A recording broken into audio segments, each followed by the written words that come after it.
Assalamualaikum warahmatullahi wabarakatuh. Wadia balad ate official di mana wae ayana.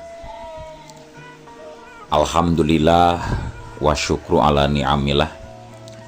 Kalawan diwuwuh ku qabul anu maha agung, dibarengan ku pangijabah anu maha kawasa, diiring ku kadeudeuh kanyah Gusti anu maha suci. Urang ayeuna dugi kadanget ayeuna masih keneh tiasa ditepang dangukeun deui dina acara anu matuh kamemet urang sadayana.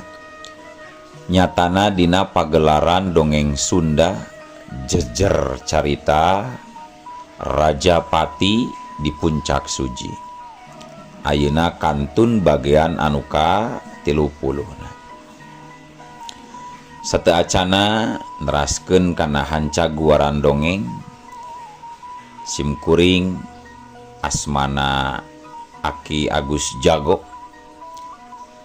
ngahaturkeun minal aizin wal faizin galindengna takbir lebaran sapeupeting kamari bet asa ngagerihan hate ras ingat kana salah jeung dosa papada urang hapunten anu sageung-ageungna. Atuh sumangga anu teu acan subscribe geura subscribe heula, ngarah langkung pogot sareng langkung sumanget deui ka si mamangna dina enggoning medar ieu dongengna. Nging hilap di like di komennya nu saseueur-seueurna.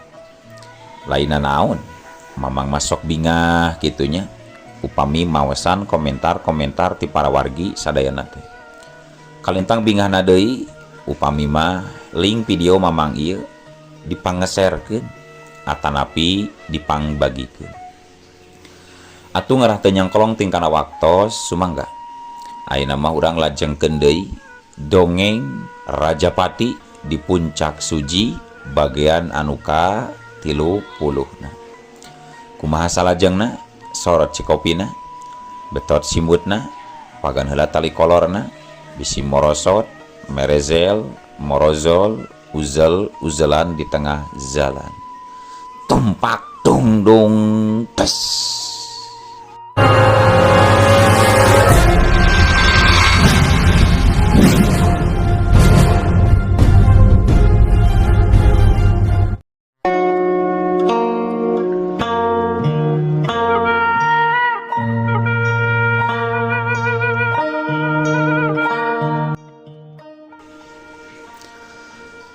Para wargi sadayana kocapkeun dina peuting isukna harita wanci liwat isya si Keman jeung si Jalal keur nikreuh laleumpang mapai-mapai trotoar jalan raya.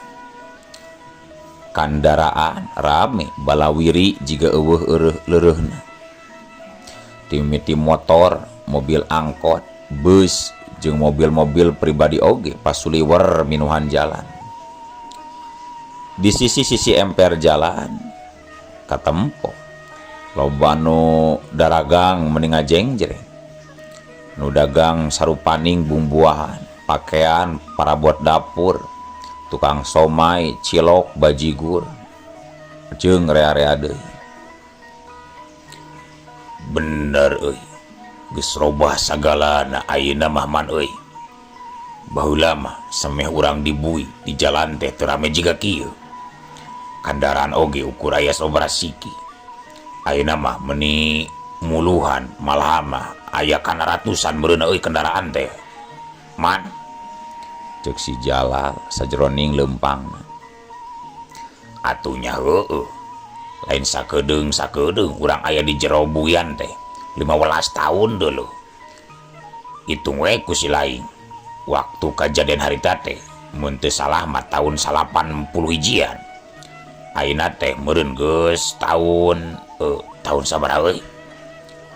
Teuing lah lieur mah teu bisa ngitung deka mah sok salah wae ngitung teh. Lah si laing mah hartina ayeuna geus nincak kana tahun 2000-an leuwih we pokona mah. Teu nyangka dewek hirup keneh nepi ka tahun 2000 leuwih euy. Heueuh, keun bae teu kudu dipikiran. anu pentingna ayeuna atau penting ayeuna urang kudu bebenangan ya kudu hasil. Terus rek kalembur mana tujuan si lain man? Tanya si Jalal nyendekeun. Ulah waka asup ka lemburan atulah mending urang cicing we ngetem di pasar. Engke oge Bro Ibrahim piduiteun geus aya di pasar magra. Ka pasar mana man? Ulah ka pasar lah bingung. Ulah ka pasar bingung lah. Mending ka pasar anu bewetan we. Nah, make jeung ulah ka pasar bingung sagarupa. Ugu rame di pasar eta mah deuleu lah. Nya rame si rame, ari si lain poho. Apanan beh kuleun pasar bingung teh ka Polsek Majalaya deuleu eta teh. Ai, heuh nya. Karek inget dewek mah. Nya hayu atuh ke pasar wetan oge. Pasar barunya anu di beh wetan teh salah mah. Ah, lain pasar baru deuleu. Da geus heubeul eta pasar teh.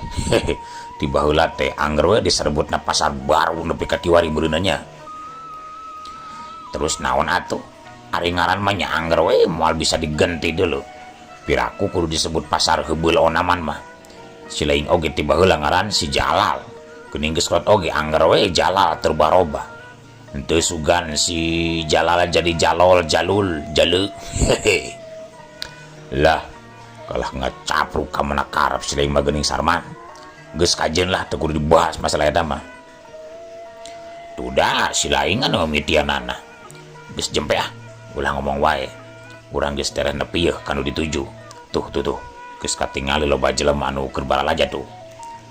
Ceuk si Keman kituna teh bari nunjuk ka hareup. Nyatana ka hiji pasar nu katelah pasar baru pernahna aya di tungtung wetan kota Majalaya. Jam sabarahan harutupna nya nu daragang di pasar teh. Wayah kieu ni rame keneh geuning. Ieu teh pan geus liwat Isya. Ceuk si Jalal panonna museur ka hareup marhatikeun jalma-jalma anu kaluar asup di eta pasar. Titi heula keneh oge pasar baru mah eueuh eureuna deuleu. Jiga nu kakarak wae si lain mah geuning, eueuh tutupna pasar eta mah. Ai, heueuh nya, poho euy. Non stopnya ada pasar ieu mah. Ayeuna mah urang api-api jajan heula we lah. Kabeneran tuh aya warung. Urang sakalian meuli udud, bari mengintai. Nah, make jeung api-api sagala man. Rek jajan mah nya teu kudu api-api da moal naon meureun. Gandeng sia, meuli teu ngarti wae aing ngomong teh si lain mah. Geus teu kudu diperpanjang lah. Hayu tutur ke dewek. Si Jalal teu nembalan deui. Terus we mah ngiclik leumpang nuturkeun si Keman anu geus leuwih ti heula ngalengkah deui. Mang, kopi hideung 2 mang. Nu hiji ulah dikocekeun nya. Nu hiji deui mah kocek 20 hiji kali ka belah kenca kocekna. Tuluy we rokok super sabungkus. Cek si Keman basa manehna geus diuk jeung si Jalal dina bangku warung. Kalareza teu aya rokok nu kara ditu di dieu mah jang. Aya oge rokok mira huyos. Cek si amang warung bari nyician cipanas kana gelas anu geus dikopian. Nya rokok naon rokok murah teh mang? Rokok naon? Cek si Jalal leungeunna ngodomang kana goreng tahu nu aya hareupeunana. Am dihuapkeun.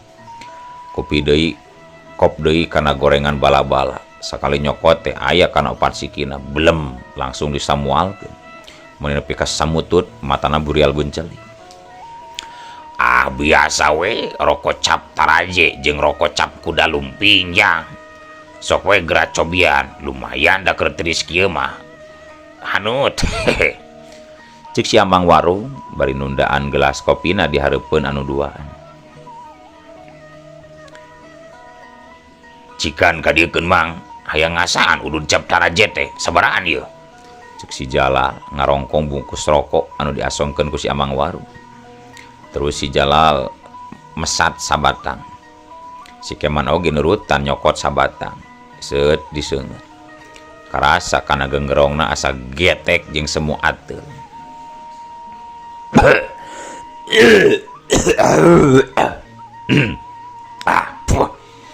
Mani pahang jebar retep kieu kana genggerong aing mah deuleuh. Nah di rokok nu lainna kitu mang ieu teh. Cek si Jalal langsung babetkeun ududna ka tukang. Ari si Keman mah jongjon we teu ngarasa ateul atawa panas kana genggerong pikeun manehna. Tuda pira oge rokok murah mang jang. Rokok moneter cek barudak mah disebutna teh jang. Cek si emang warung rada nyerenya. Make jeung aya rokok moneter segala rupa. Nah ari rokok-rokok nu biasa geus teu kabarudak gitu mah. Cek si Jalal leungeunna ngusapan beheungna. Lain teu kabadag, tapi da memang mahal jang. Tisaprak moneter nya apana negara urang teh nepi ka ayeuna masih krisis moneter. Jadi sagarupa hahargaan naraek nepi ka sabaraha lipat. Ujang oge ngarti meureun pan ieu teh tes rame negara urang teh. Ari geus biasa mah geus teu asa mahal bigeun goreng mamang. Perasaan asa geus liwat krisis moneter ieu teh. Lila-lila oge bakal biasa deui gramang. Cek si Keman nu tadi ngabandungan milu mairan. Nya ku kitu nama. Tapi pan dampakna kana perekonomian rakyat leutik jiga amang mah teu pulih ku 1 tahun 2 tahun. Anu tadina boga bati 200.000 ayeuna mah seuseut hayang 100.000 oge. Da kumaha atuh bebelian marahal ari ngajual mapan angger. Piraku emang ngajual bala-bala kudu 5.000-an mah apanan teu ilahar. Biasa we 500-an ti memeh moneter oge. Bari ngungjang lah rek iraha atuh hahargaan teh kawas ti heula deui. Cek si amang warung kalah jadi curhat tungtung teh. Lah nya sabar we atuh mang, keun wae da lain mang wungkul. Sararea oge ngarasakeun hal eta mah. Anu penting urang mah cager, babari usaha. Keun marhal oge anu penting mah duitna. Seutik tapi nirilik, bae marhal oge anu penting kabeuli. Bener teu? Coba we pikir ku mamang. Ti heula keur waktu can moneter, apanan jarang jelema nu baroga motor, baroga imah gedong jarang. Tapi nah ari geus sagala mahal jadi kabaradak. Malah nepi ka aya nu 3-4 nah apanan di hiji imah teh nu baroga motor oge bari imah na gedong sigrong baheula kitu teu mah ku bilik baheula mah. Cek si Jalal rada lempeng nyaritana teh. Nya deui nya ari nempokana kitu na mah jang. Nya matakan oge kitu nu matak nu mawi ulu botak katengang awi ulah dijeun pikiran kahirupan mah. Teu naon mal oge nu penting mah aya we pikeun meulina titikeun sakitulah ti ujang mah nya mang. Cek si Jalal bari ngareret ka si Keman. Nyawa jika nu heueuh we sia mah nyarita teh heug maneh boga duit kitu lal. Cek si Keman jika nu teu pati purun. Ari si laing da jeung nyana memang salah gitu anu diomongkeun tadi ku dewek deuleu Keman. Teu ari salah mah ngan asa teu kudu bebeakan jika kitu we atuh nyaritana. Sararea oge nyaho jeung arti. Apal deui ngeunaan kayaan nagara urang ayeuna keur kumaha. Tina gagantina pemimpin tinu ti heula kanu anyar ti Orde Baru ka reformasi. Jadi maksud dewek geus teu kudu dicaritakeun seperti tadi ka si Emang, nya Mang. Cek si Keman bari ngareret ka si amang warung. Teu nanaon jang, teu nanaon. Pugu Mang mah asa kagedean hate. Kahudang sumanget hirup ngadenge omongan si Ujang tadi teh. Ari Ujang duaan teh rek kamarana atuh ieu teh. Peuting-peuting kieu masih kene aya di pasar. Rek kuli nurunkeun barang atawa rek kumaha ieu teh? Cek si amang warung mengkolkeun caritahan. Nu duaan tua kana rembalan bos si Jalal atau si Keman. Ditanya kitu ku si amang teh larepe we. Tapi antukna sanggeus aya ide pok si Jalal ngajawab. Kieu ye Mang, kuring duaan teh karek ayeuna ka dieu ka pasar baru. Nyamun aya nu ngulikeun mah arek we kuli. Da pugu jeung nyana kuring duaan teh keur neangan pakulian Mang.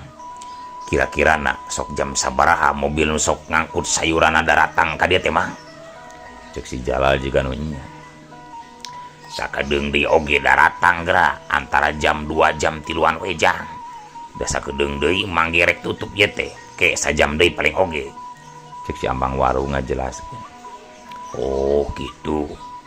Kemana mulangna gitu mang? Tanya si Jalal hayang nyaho. Nya kalembur we balik majang ka imah. Piraku kaleuweung onaman mah. Reseperi oge geuningan si amang teh. Nya ari ngaran lemburna naon maksud kuring teh mang? Lemburna aya ngaranna lembur teh. Cek si Jalal kalah beuki talete. Deket mang mati dinya ti Sukamana. Ah leumpang we balikna oge moal kana ojek-ojek acan ja. Oh ti Sukamana. Nya deket atuh ari ti lembur eta mah. Sugan teh urang mana?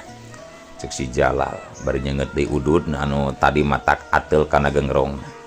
Deueuh deui kapaksa we ateul-ateul oge dikanyot deui we. Wanci harita geus nincak ka janari leutik. Di pasar katempo jadi leuwih rame. Anu baralanja ti lembur-lembur julo-jolo daratan. Mobil-mobil anu nganteran sayuran oge geus aya kana opatna anu daratan. Katempo kuli-kuli panggul paheula-heula moro kana mobil nawarkeun jasana. Tapi ketang da memang geus langganan. Jadi teu loba dodongeng deui langsung we. Jadi teu loba dodongeng deui. Langsung we ngabarangkatan barang-barangna diangkutan ka jero pasar. Sedengkeun ari si Keman jeung si Jalal maranehna masih kene can ingkah ti tempatna. Tapi da ari si amang warungna mah geus balik. Jadi warungna oge geus tutup. Kumaha laleuy? Rek kumaha ngamitiana ieu teh? Asa can kapikiran dewek mah ieu piduiteun teh. Cek si Keman meta kamandang teh si Jalal. Tenang heula atuh man tenang, santai we kayak di pantai, asik kayak di tasik dulu, tenang. Apaan cek si lain tadi mun teu salah mah urang terek ngabegal kanu baralanjak di pasar. Jadi urang tunggan we heula di dieu. Bari tempokeun kambarana balikna urang-urang lembur anu geus baralanjak di pasar teh. Tenang. Cek si Jalal ngasongkeun idenya. Tapi sebenarnya ari nurutkeun dewek mah kurang meneran euy, henteu tepat lal. Ari cek si lain kudu cek si lain kitu mah kurang tepat eta teh. Teu meneran jeung teu tepat kumaha maksud ilaing teh kitu man. Cek si Jalal can pati ngartieun kana maksud omongan si Keman. Heueuh teu pas. Coba ku si lain pikir. Jalma-jalma teh apanan meureunan ari dibegalna ku urang balikna mah. Maksud dewek teh dipegatna balik di pasar beurna duitna oge geus beak geus ludes apanan geus dibalanjakeun kabeh. Terus urang rek ngabadog naonna atuh piraku onam ari kudu ngabadog balanjana nama kaberat-berat bener teu. Cek si Keman nagerakeun pamikiranana. Tah kitu oge atuh man euy. Teu kitu oge man, teu kitu oge. Da biasana tara dibalanjakeun kabeh duitna oge. Jaban rek dibegalna ku urang oge lain saurang dua urang atuh. Lain saurang dua urang kumaha? Memangna jelema-jelema nu baralanja teh salembur, sajalan, barang baralikna kumaha sih teh? Biasana baralikna sok kana keretek atawa deleman deuleu. Tah nu numpak keretek teh leuwih ari 5 urang mah. Paduli teuing ari salembur atawa lainna mah. Cendekna urang ngabegalna kanu narumpak keretek we ngarah loba bebenangan kitu dah ngarti teu. Oh ngarti atuh ari kitu mah. Tungguanana di mana? Piraku urang rek cicing we di dieu. Jeung loba rematuk di teh deuh jeba perih beuteung dewek mah deuleu lah. Mending urang meneng daheula we. Mun teu salah mah di beh kiduleun pasar nu deukeut tukang lauk aya warung sangu geura. Sugan we wayah kieu geus muka. Keun bae dalila keneh beureun balikna oge nu keur balalanja mah. Heunam. Antukna beral wae si Jalal jeung si Keman laleumpang muru ka kiduleun pasar. Rek muru ka warung sangu. Kabeneran warung anu ditujuna teh karek muka pisan. Di jero warung katingali aya 2 urang, nu saurang awewe tengah tubuh. kerpak pikpek memeres kadaharan dina dadasar warung. Nu saurang deui lalaki sarua tengah tuh keur dokdak meulahan suluh di pipireun warungna. Jigana salaki jeung pamajikan meureunnan eta tukang warung teh. Mang, geus arasak sangujeng dengan encan, kuring rek dahar ieu asa perih beuteng ieu teh Mang. Cek si Jalal bari gugget dariuk dina bangku hareupeun warung. Si Emang anu keur dakdekdok narokan suluh ngarere. Geus arasak sangujeng dengan oge jang, geus arasak. Da buat ti lembur. Ieu eta ladangan urek dalahar cenah tah. Cek si Amang rada ngagorowok nyaritana ka pamajikanana anu aya di jero. Keur kitu kurunyung si ibi warung ngurunyung di jero warung. Bade taruang naon Asep? Nyabi Walon si Keman pondok. bade tua, bade sareng naon? Aya non wae dengan sanguna kitu bi. Cek si Jalal panonna rutret ka jero warung. Aya goreng hayam, goreng lauk emas, pais ati, pais impun, semur endog, sareng nu sanesna dewe cep. Mangga we kantun nyarios. Cek si Ibi bari nuduh-nuduhkeun dengan sangu anu disimpen kana wadah anu ngabarak dina dadasar warungna. Geus puguh sagala aya kitu mah, saterusna si Keman jeung si Jalal pesen dengan sangu ka resepna masing-masing. Deker we dalahar bangun anu lalapar naker. Da eta we si Jalal mah nepikan nindak beak 3 alas teh jiga anu lutam letem keneh. Jika namun teh era ku si Keman mah ludeungeun keneh beuteungna najan 4 piring deui oge. Ari si Keman mah sapiring oge cukup teu nambahan deui. Sanggeus beres barang daharna gonjreng we dibayar. Terus duanana gura-giru lempang nuju ngaler muru ka jalan gede. Reg duanana areureun di sisi jalan. Panon si Jalal katempo ngareretan kabeh kiduleun jalan. Urang cegatna di palebah jalan cagak anu kawetana beras ka Cicalengka euy man. Buat lembangna pasti ayeuna mah geus baralik eta nu geus baralanjat teh. Ulah hariwang da awewe wungkul. Paling kusir kretekna sorangan lalaki mah gampang ayo. Cek si Jalal lempangna setengah lumpat sieun anu rek dijadikeun mangsana kaburu ngaliwat manten. Si Keman teu nembalan mahena oge sarua gagancangan ngalengkah nuturkeun si Jalal. Teu lila jog duanana aranjog ka parapatan jalan anu dicaritakeun tadi ku si Jalal. Tah di dieu pegataman tiiseun di dieu mah jebab parwek moal ketempo ti jalan. Cek si Jalal kituna teh bari nyalingker ka tukangeun wangunan anu geus bangkar. Teuing urut wangunan naon da meuni pasolengkrah kuruntah jebab barau hangseur deui. Lontong di dieu atuh nungguanana jalalah. Meuni barau hangseur jeung remetuk meuni ngungeng gitu deuh napuk aing mah. Cek si Keman leungeunna pakupis nepakan remetuk anu ngagemrong kana beungeutna. Baru di mana deui atuh sia teh?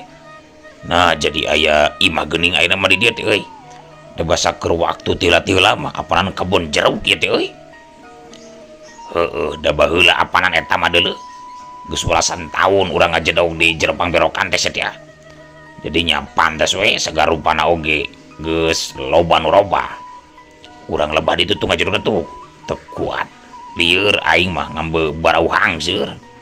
Paragi nu kari jiga nama ieu tempat ieu teh. Ayo pindah. Teu nungguan jawaban. Si Keman langsung ngaleos lempang ka kalereun eta wangunan. Atuh si Jalal oge teu bisa kukumaha. Kapaksa we nuturkeun. Kira-kira setengah jam ti maranehna caricing megatan jang jalaneun anu rek dibegalna. Teu lila tibeh kiduleun jalan kadenge sorak plok plak suku kuda. Paselang jeung pating kerencengna keleneng kerete. Si Jalal jeung si Keman atuh meuni curingha celina tirancung-rancung meh bareng dua ngaralieu ka kiduleun jalan bre katenjo di kiduleun jalan aya keretek anu keur kadinyakeun beuki lila eta keretek beuki deukeut sanggeus kira-kira aya kana 3 lengkaheun deui culung-culung si Jalal jeung si Keman langsung loncat ke tengah jalan ngahalangan lajuna lengkah cokor kuda